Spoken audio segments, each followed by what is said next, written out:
नमस्कार, मी मोहिनी सोनार. आपण पाहताय TV9 मराठी. बुलेटिनमध्ये महत्त्वाच्या बातम्यांचा सविस्तर आढावा घ्यायचा आहे. सुरुवातीला बातमी सुनेत्रा पवार आणि प्रशांत किशोर यांच्या भेटीची. सुनेत्रा पवारांची प्रशांत किशोर यांच्यासोबत 6 तास चर्चा झाल्याची माहिती सूत्रांनी दिली आहे. तर या बैठकीला जय पवार देखील ऑनलाईन उपस्थित होते.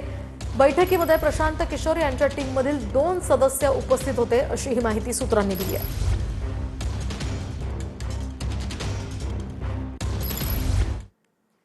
एकूणच सुनेत्रा पवारांनी प्रशांत किशोर यांच्यासोबत 6 तास चर्चा केल्याचं सूत्रांनी सांगितलंय आणि राज्यात पक्ष नेतृत्व बदला अशी शिफारस यामध्ये प्रशांत किशोर यांनी केल्याचंही सूत्रांकडून कळत आहे. राज्य संघटनेमध्ये आमूलाग्र बदल करण्याचीही शिफारस करण्यात आली आहे. याशिवाय गुंगी गुडिया या टीकेसंदर्भात सुद्धा या बैठकीत चर्चा झाल्याची माहिती आहे. मात्र सुनेत्रा पवारांनी शांत राहून संघटनात्मक नियुक्त्यांवर भर देत घटनात्मक कामांवर लक्ष देणं हे त्यावरील उत्तर असल्याचं प्रशांत किशोर यांचं म्हणणं असल्याचंही सूत्रांनी सांगितलंय.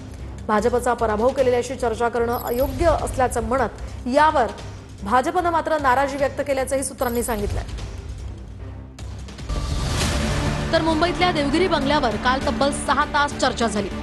प्रशांत किशोर यांच्याकडून पक्षाच्या राज्य संघटनेमध्ये आमूलाग्र बदल करण्याची शिफारस केल्याची माहिती सूत्रांनी दिली आहे. राष्ट्रवादीला राज्यात पक्ष नेतृत्व बदलाची शिफारस केल्याची माहिती सूत्रांनी दिली आहे. त्याआधी प्रशांत किशोर आणि त्यांची टीम राज्यभर सर्व्हे करणार आहे. लवकरच या सर्व्हेचा अहवाल सुनेत्रा पवार यांना सादर केला जाईल, असंही सूत्रांनी सांगितलंय. तर अहवालानंतर राष्ट्रवादी पक्षात मोठे फेरबदल केले जातील, अशी ही माहिती सूत्रांनी दिली आहे. शिवाय गुंगी गुडिया या टीकेवर सुद्धा कालच्या बैठकीत चर्चा झाली आहे. टीकेबाबत सुनेत्रा पवारांनी शांत राहून संघटनात्मक नियुक्त्यांवर भर द्यावा, असा सल्ला प्रशांत किशोर यांनी दिल्याचंही कळतंय. तर दुसरीकडे सुनेत्रा पवार आणि प्रशांत किशोर यांच्यासोबत झालेल्या बैठकीनंतर भाजपनं नाराजी व्यक्त केली आहे. बिहारच्या बांकीपूरमध्ये झालेल्या पोटनिवडणुकीत प्रशांत किशोर यांनी भाजपचा पराभव करत मोठा विजय मिळवलाय. या निवडणुकीच्या निमित्तानं ते वारंवार भाजपवर जोरदार टीका करत होते आणि आता विजय झाल्यानंतर अवघ्या 3च दिवसांमध्ये ते सुनेत्रा पवारांना भेटले आणि या भेटीवर आता भाजपनं उघडपणे नाराजी व्यक्त केली आहे.